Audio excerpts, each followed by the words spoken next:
It's a mystery that has really fascinated people for 160 odd years.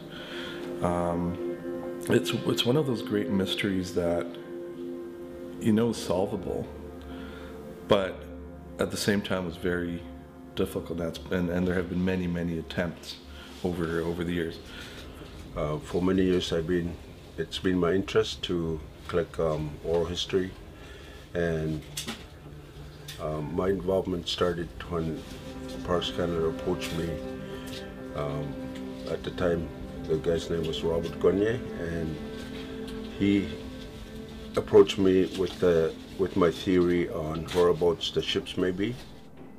What is known about the Franklin expedition is known from historical sources and from very important Inuit oral history. So we know things from explorers that have went out to look for the Franklin expedition and found artifacts and talked to the Inuit.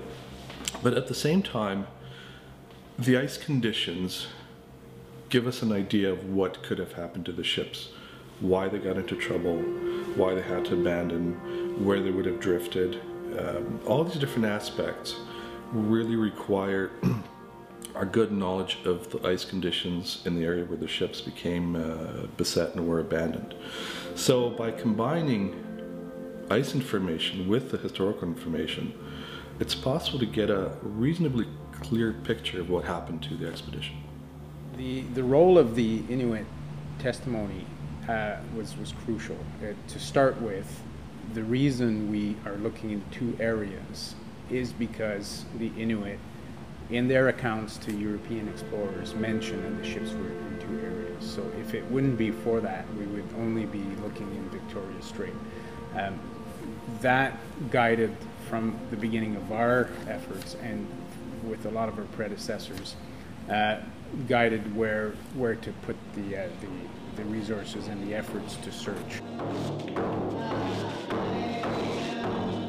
My theories started way back, maybe when I was very young, hearing stories from my great-grandmother and grandparents, and actually as I get older, when I went to school and the teachers started talking about Franklin's expedition that all died on Kingdom Island, that got me interested in collecting more stories and actually going out to the sites that Franklin's men might have had landed, like Victoria Point. So my work started off in my own interest of collecting stories.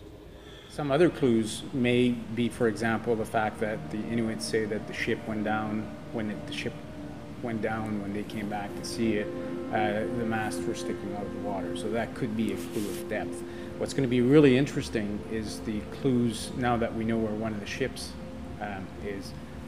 We can use that information to go further and to go deeper into the study of the shipwreck and to understand how the Inuit actually interacted with that wreck that was there, what they took, where they took those artifacts, and better understand the artifacts that are elsewhere in the area. Are they coming from the ship? And by knowing now that the ship is so close to some of those places, it helps us to understand the dispersion and the dynamics of the whole story. One of the very important clues, for example, was a map from an Inuit hunter from 1869 that was very hard to interpret. And the reason it was hard to interpret was because when people looked at that map, they thought we're looking at land, coastlines, and water. But really, when you look at that map and compare it to satellite imagery, you see that it's ice that the Inuit would have been drawing in some areas. And that, for example, in this case, helped to narrow down the search area.